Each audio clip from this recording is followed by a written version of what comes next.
Juanda terus berjuang demi rakyatnya. Di pantai Jakarta, ia berbicara dengan semangat, disambut dengan sorak-sorai. Kebijakan-kebijakannya membawa perubahan nyata bagi nelayan dan masyarakat pesisir, memberi energi baru dan memperkuat tekadnya demi kesejahteraan bangsa. Juanda berbaur dengan rakyat, merayakan kebebasan dan semangat nasionalisme. Senyumnya menyatukan masyarakat dalam semangat persatuan, mengingatkan perjuangan panjang dan kerja keras untuk kemerdekaan dan kemajuan bangsa.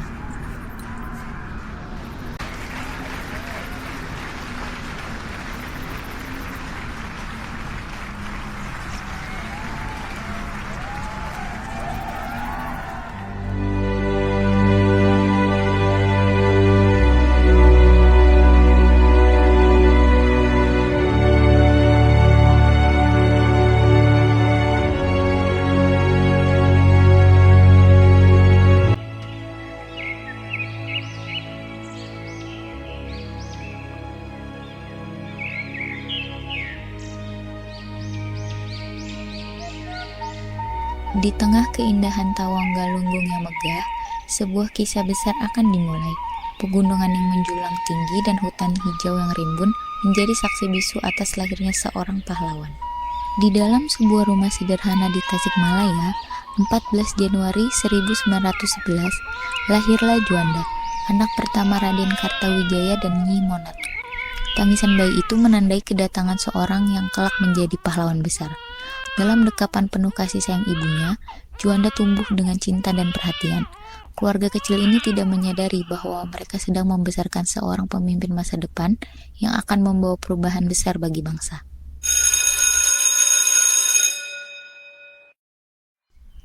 Juanda menyelesaikan pendidikan sekolah dasarnya di Hollands Inland School dan kemudian pindah ke Europe Lager School yang ia tamatkan pada tahun 1924.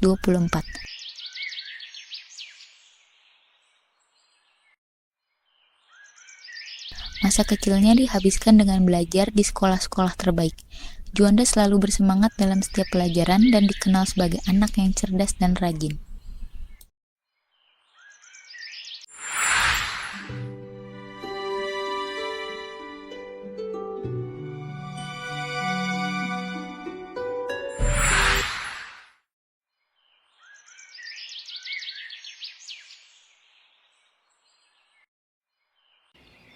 Pada tahun 1929, Juanda melanjutkan pendidikannya ke Teknis Hogeschool te Bandung atau yang dikenal sekarang ini Institut Teknologi Bandung ITB, mengambil jurusan teknik pengairan dan jalan.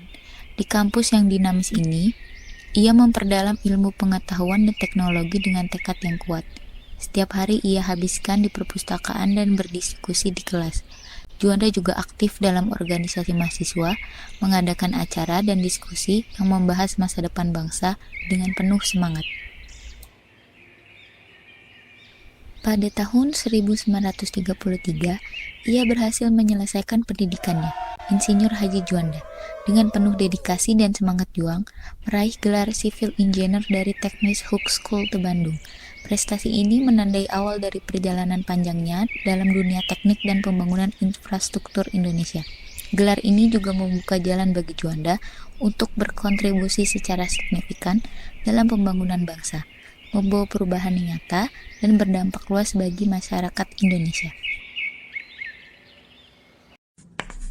Setelah lulus dari ITB, Juanda memulai karirnya dengan mengajar di SMA Muhammadiyah. Di depan kelas, ia mengajarkan ilmu pengetahuan dengan antusiasme tinggi. Wajah semangat para siswa semakin memotivasinya. Selain mengajar, ia memberikan motivasi tentang pentingnya pendidikan dan pengabdian pada bangsa. Setiap pertanyaan siswa dijawabnya dengan penuh semangat, menjadikan setiap momen di kelas sebagai kesempatan untuk membangun generasi cerdas dan berwawasan luas. Juanda mengajar hingga tahun 1937.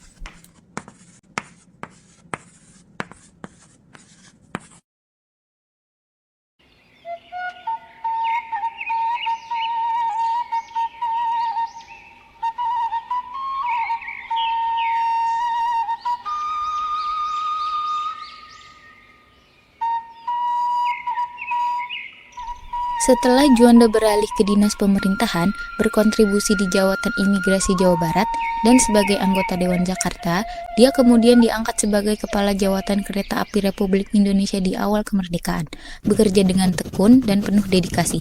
Setiap keputusannya selalu didasarkan pada kepentingan rakyat. Juanda menjadi Menteri Perhubungan Republik Indonesia dari tahun 1946 hingga 1949 dan dari 1950 hingga 1953, terus berkontribusi bagi bangsa.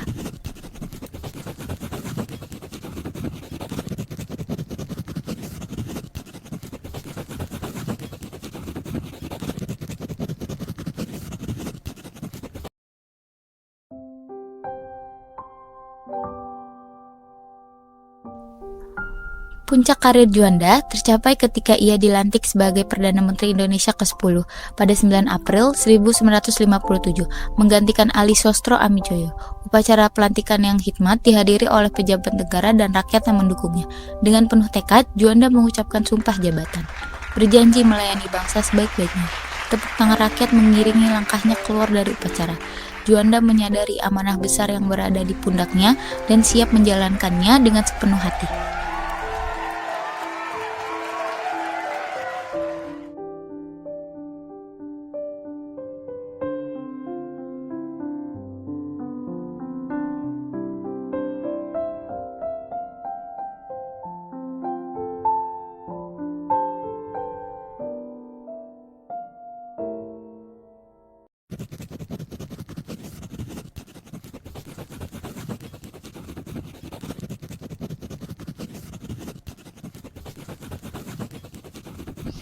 Setelah dilantik sebagai Perdana Menteri, Juanda mencatat tonggak penting dengan mencetuskan Deklarasi Juanda pada 13 Desember 1957.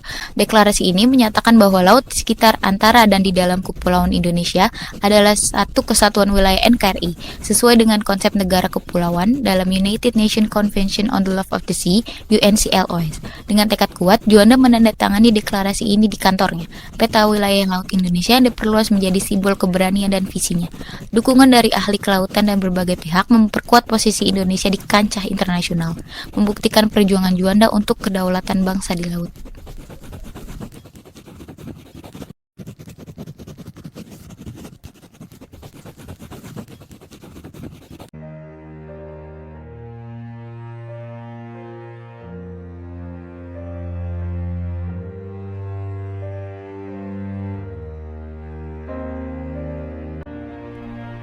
Deklarasi tersebut kemudian ditolak oleh negara maritim besar seperti Amerika Serikat, Inggris, Uni Soviet, Belanda, dan Australia di Konferensi Hukum Laut pada tahun 1958 dan tahun 1960 di Geneva, Swiss, karena dianggap melanggar kebebasan pelayaran. Juanda terus bekerja keras merumuskan strategi dan mencari solusi. Dengan tekad kuat dan usaha tanpa henti, ia terus berjuang mengatasi tantangan, memastikan usahanya tidak akan sia-sia.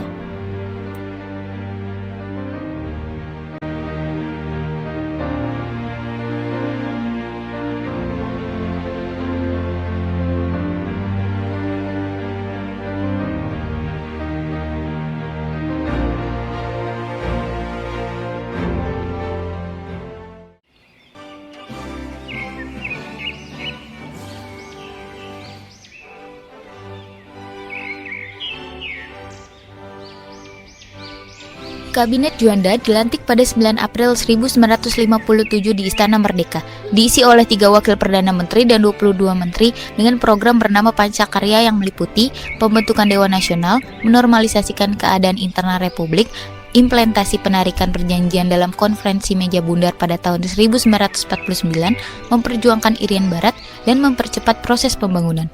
Kabinet ini bubar setelah Soekarno mengeluarkan Dekret 5 Juli yang mengembalikan Undang-Undang Dasar 1945, membubarkan konstituante dan mengubah Dewan Perwakilan Rakyat terpilih menjadi parlemen yang ditunjuk.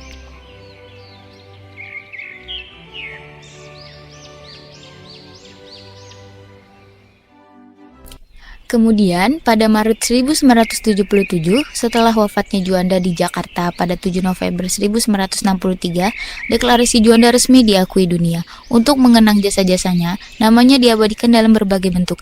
Di Bandung, terdapat Taman Hutan Raya Insinyur Haji Juanda yang meliputi museum dan monumen Insinyur Haji Juanda. Namanya juga digunakan untuk sejumlah fasilitas lainnya, seperti jalan, stasiun, halte, dan bandara. Penghargaan ini mencerminkan penghormatan mendalam terhadap kontribusinya yang signifikan dalam memperjuangkan kedaulatan maritim Indonesia dan dedikasinya dalam membangun bangsa.